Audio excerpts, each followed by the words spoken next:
Hi friends, good morning. First of all, please my channel like, share, subscribe and comment. And today topic వచ్చేసి English medium social studies subject వచ్చి 10th class part B important question and answers అనేవి video upload చేస్తున్నాను. ఇవి స్టూడెంట్స్కి బాగా ఉపయోగపడతాయని అనుకుంటున్నాను. Let's start the topic. Explain what a place is by keeping in mind residential areas. Location refers to the characteristics of an area, plateaus, how high it is above the sea, water bodies, soil types, securities, protection from natural forces, etc. come under location. There are facilities, there are higher education and medical facilities in the public and private sector. Next, comment on the status of small farmers in India. Small plots are cultivated, borrowers depend on money lenders for investment, lack of marketing facility for ripe crop, not getting the right price for the ripe crop, fertilizer shortage of laborers, increase wages paid to laborers, having to deal with the natural calamities of extreme rain or lack of rain. Next, third question. State your observation based on the following information. Employment in various sectors. The year agriculture, industries, services. 1972-73 agriculture 74, industries 11%, services 50%. 2009 to 10 53%, 22%, 25%. In this table, employment opportunities in the agriculture sector have declined from 74 to 53%. In industry sector from 11% to 22%, that is almost double. Employment opportunities have increased by 15% to 25% in the service sector. Reasons for this changes: due to increase in seed price, lack of rains, power cuts, non-availability of support prices, agriculture has become unprofitable, causing a criticizes this sector. The establishment of industries increased with the expansions of the private sector. Advances in the information sciences and technology have greatly expanded these fields. Increased production, increased markets, increased trade, increased transportation, increased employment in the services sector. ఇది friends English మీడియాకి సంబంధించినటువంటి ఈ 3 questions. Telugu చూద్దాము.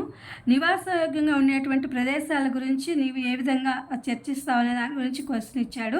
ఇదేంటంటే ఆ యొక్క ప్రదేశాల్లో ఉండేటువంటి లక్షణాలను బట్టి అక్కడ ఉండేటువంటి ఎత్తుపల్లాలు, అలాగే వాటికి సంబంధించినటువంటి నీటి సౌకర్యాలు, సెక్యూరిటీ, న్యాచురల్ కలామిటీస్ అంటే మనకు తెలిసిన న్యాచురల్ ఫ్యాక్టర్స్, తుఫాన్లు, భూకంపాలు, వాటి గురించి, అలాగే అక్కడ ఉండేటువంటి ఎడ్యుకేషన్కి సంబంధించి, అలాగే మెడికల్కి, హాస్పిటాలిటీ, వాటికి సంబంధించినటువంటి ఫెసిలిటీస్, అలాగే ప్రైవేట్ పబ్లిక్ సెక్టార్స్ ఎంప్లాయ్మెంట్ ఎలా ఉంటుంది, ఇవన్నీ దృష్టిలో ఉంచుకుని మన యొక్క నివాసయోగ్య ప్రాంతాలను మనం వాటి గురించి చర్చించవచ్చు అనమాట, ఏరియాస్ గురించి. నెక్స్ట్ వచ్చేసి చిన్న రైతుల యొక్క స్థితిగతులపై నీవు ఎలా చర్చిస్తావు లేదంటే ఏం రాస్తావు అని ఇచ్చాడు. ఇవాళ చిన్న రైతులు అంటే 2 ఎకరాస్ 3 ఎకరాస్ వాళ్ళు కల్టివేట్ చేసేటువంటి వ్యవసాయము, అలాగే లేబర్ కూలీ అనేది ఎక్కువగా పెరిగిపోవడము, పెద్ద పెద్ద భూస్వాములు వాళ్ళు ఇన్వెస్ట్ చేయడము, మనీ ల్యాండర్స్ ఇన్వెస్ట్మెంట్ అనేది పెరిగిపోవడం, దానివల్ల వడ్డీలు కట్టడం, అలాగే మార్కెటింగ్ సరిగ్గా లేకపోవడం, మార్కెటింగ్ ఫెసిలిటీ, క్రాప్ అనేది ఇదిగా ఉండటం, అలాగే non gettings the right to prices, సరైన మద్దతు ధర లభించకపోవడము, ఫర్టిలైజర్స్ అనేవి పెరిగిపోవడము, షార్టేజ్ అవ్వడము, అవి అలాగే ఆ ఫర్టిలైజర్స్ కూడా నకిలీవి ఇలా రావడం, రకరకాలైన వాటి వల్ల కూడా జరుగుతుంది. అలాగే షార్టేజ్ ఆఫ్ లేబర్స్, కూలీ ఎక్కువైపోవడము, ఇవన్నీ కూడా కారణము. Having due to the rain, natural calamities కూడా ఉన్నాయి, తుఫాన్లు, రెయిన్స్, వీటన్నిటి వల్ల కూడా రైతు అనేది నష్టపోవడం అనేది ఈ యొక్క చిన్నకారు రైతుల స్థితిగతులు అనేవి కామెంట్ చేస్తున్నాం మనం. వాళ్ళు అడిగిన క్వశ్చన్కి. అలాగే ఇవి ఏ విధంగా ఆయా రంగాలు ఏ విధంగా ఉన్నాయి, ఎంప్లాయ్మెంట్ ఇన్ యువర్ వేరియస్, మనకి ఎంప్లాయ్మెంట్ అనేది ఎలా జరుగుతుంది, ఏ యొక్క సెక్టార్లో ఏ విధంగా ఉంది, ఏ ఇయర్లో ఎలా ఉంది అనేది ఈ మనల్ని చర్చించమని మనం రాయమని చెప్పి అడిగాడు. అలాగే 1972 నుంచి 73 వచ్చేసి అగ్రికల్చర్ 74% ఉంది అగ్రికల్చర్ రంగంలో. ఇండస్ట్రీస్ రంగంలో వచ్చేసి 11% ఉంది. సర్వీసెస్ అంటే సేవల రంగంలో వచ్చేసి 15% ఉంది. 2009 నుంచి 2010కి వచ్చేసరికి 53% అగ్రికల్చర్, అంటే అగ్రికల్చర్ రంగం పడిపోయింది కొన్ని కారణాల వల్ల. ఇండస్ట్రీస్ అనేవి 22% డబల్ అయింది. సర్వీసెస్ అనేవి 25% పెరిగాయి అన్నమాట. సేవల రంగంలో ఎంప్లాయ్మెంట్ అనేది అది ఏంటంటే ఈ ఎంప్లాయ్మెంట్ ఆపర్చునిటీస్ అగ్రికల్చర్లో ఎందుకు పడిపోయినాయి అంటే 74 నుంచి 53% అనేది రీజన్స్ ఉన్నాయి. అలాగే ఇండస్ట్రీస్ పరిశ్రమల రంగం 11 నుంచి 22% అది ఆల్మోస్ట్ ఆల్ డబల్ అయింది. అలాగే ఎంప్లాయ్మెంట్ ఆపర్చునిటీ వచ్చేసి increased in 15 to 25% services sector. ఇది ఎందుకైంది రీజన్స్ చూద్దాము.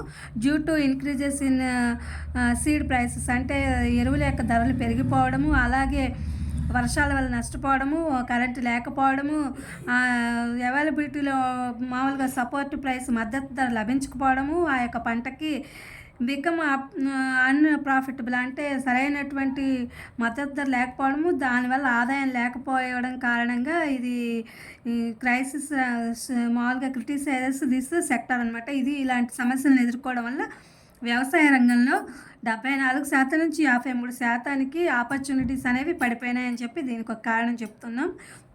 అలాగే ఎస్టాబ్లిష్మెంట్ ఆఫ్ ఇండస్ట్రీస్, అలాగే ఇండస్ట్రీస్ అనేవి పెరిగిపోయినాయి అన్నమాట, ఇంక్రీజ్ అయినాయి. అలాగే అవి ఎక్స్పాన్షన్ కూడా అయినాయి. ప్రైవేట్ సెక్టార్లో బాగా పెరిగిపోయింది. ప్రైవేట్ సెక్టార్లో ఉద్యోగ అవకాశాలు అనేవి పెరగడం జరిగింది. అలాగే మనకి వచ్చేసరికి ఇంక సేవల రంగం వచ్చేసరికి అడ్వాన్సెస్ ఇన్ఫర్మేషన్ సైన్సెస్ అనేది పెరిగిపోవడము, టెక్నాలజీ పెరిగిపోవడము, అది గ్రేట్గా బాగా గొప్పగా ఎక్స్పాండ్ అవ్వడము, వీటన్నిటి వల్ల ఆ ఫీల్డ్లో బాగా ఇదిగా ఉండటం అనేది జరిగిపోయింది. తర్వాత ఇంక్రీజ్డ్ ప్రొడక్షన్, అలాగే వ్యాపార రంగానికి సేవల రంగానికి వచ్చేసరికి ప్రొడక్షన్ పెరిగిపోయింది. మార్కెట్స్, ట్రేడింగు, అలాగే ట్రాన్స్పోర్టేషను, ఇవన్నీ కూడా ఎంప్లాయ్మెంట్ పెరిగిపోవడానికి ప్రధాన కారణంగా సేవల రంగంలో కూడా ఉంది. ఇది తెలుగు ఇంగ్లీష్ వెర్షన్. ఇవి మీకు ఉపయోగపడతాయని చెప్పి అనుకుంటున్నాను. Please my channel like, share, subscribe and comment. Thank you for watching. Thank you for your support.